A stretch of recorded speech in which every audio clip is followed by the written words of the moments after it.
chateau, into which my valet had ventured to make forcible entrance rather than permit me, in my desperately wounded condition, to spend a night in the open air, was one of those piles of commingled gloom and grandeur which have so long frowned upon the Apennines.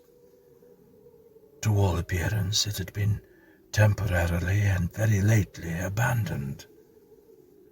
We established ourselves in one of the smallest and least sumptuously furnished apartments. It lay in a remote turret of the building. Its decorations were rich, yet tattered and antique. Its walls were hung with tapestry and bedecked with manifold and multiform armorial trophies, together with an unusually great number of very spirited modern paintings in frames of rich golden arabesque. In these paintings, which depended from the walls not only in their main surfaces, but in the very many nooks which the bizarre architecture of the chateau rendered necessary, in these paintings my incipient delirium perhaps had caused me to take deep interest, so that I bade Pedro to close the heavy shutters of the room, since it was already night, to light the tongues of a tall candelabrum which stood by the head of my bed, and to throw open far and wide the fringed curtains of black velvet which enveloped the bed itself.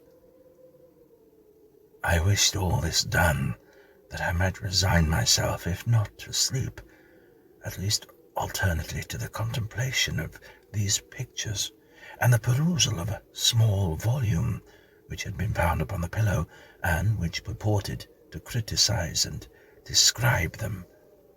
Long I read, and devoutly I gazed. Rapidly and gloriously the hours flew by, and the deep midnight came.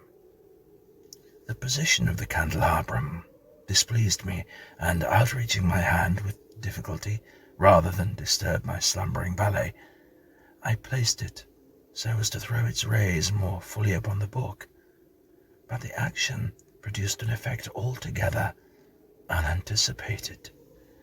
The rays of the numerous candles, for there were many, now fell within a niche of the room which had hitherto been thrown into deep shade by one of the bedposts. I thus saw in vivid light a picture all unnoticed before. It was the portrait of a young girl just ripening into womanhood. I glanced at the painting hurriedly and then closed my eyes. Why I did this was not at first apparent even to my own perception, but while my lids remained thus shut, I ran over in my mind my reason for shutting them. It was an impulsive movement to gain time for thought, to make sure my vision had not deceived me, to calm my fancy for a more sober and more certain gaze. In a very few moments I again looked fixedly at the painting. That I now saw aright, I could not and would not doubt, for the first flashing of the candles upon that canvas had seemed to dissipate the dreamy stupor which was stealing over my senses, and to startle me at once into waking life.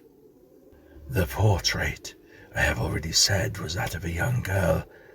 It was a mere head and shoulders done in what is technically termed a vignette manner. The arms, the bosom, and even the ends of the radiant hair melted imperceptibly into the vague yet deep shadow which formed the background of the whole. The frame was oval, richly gilded and filigreed in moresque. As a thing of art, nothing could be more admirable than the painting itself. But it could have been neither the execution of the work nor the immortal beauty of the countenance which had so suddenly and so vehemently moved me. Least of all could it have been that my fancy, shaken from its half-slumber, had mistaken the head for that of a living person, I saw at once that the peculiarities of the design, of the vignetting, and of the frame must have instantly dispelled such idea, must have prevented even its momentary entertainment. Thinking earnestly upon these points, I remained for an hour perhaps, half sitting, half reclining, with my vision riveted upon the portrait. At length, satisfied with the true secret of its effect, I fell back within the bed. I had found the spell of the picture in an absolute life-likeliness of expression, which at first startling, finally confounded, subdued, and appalled me. With deep and reverent awe, I replaced the candelabrum in its former position, the cause of my deep agitation being thus shut from view. I sought eagerly the volume which discussed the paintings and their histories, turning to the number which designated the oval portrait. I there read the vague and quaint words which follow. She was a maiden of rarest beauty, and not more lovely than full of glee, and evil was the hour when she saw and loved and wedded the painter. He was passionate, studious, austere, and having already a bride in his art, she, a maiden of rarest beauty and not more lovely than full of glee, all light and smiles and frolicsome as the young fawn, loving and cherishing all things, hating only the art which was her rival, dreading only the palette and brushes and other untoward instruments which deprived her of the countenance of her lover. It was thus a terrible thing for this young lady to hear the painter speak of his desire to portray even his young bride.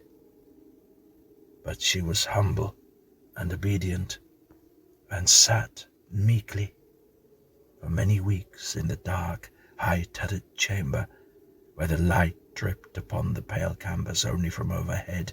But he, the painter, took glory in his work, which went on from hour to hour, from day to day, and he was a passionate and wild and moody man, who became lost in reverie, so that he would not see that the light which fell so ghastly in that lone turret withered the health and the spirits of his bride, who pined visibly to all but him.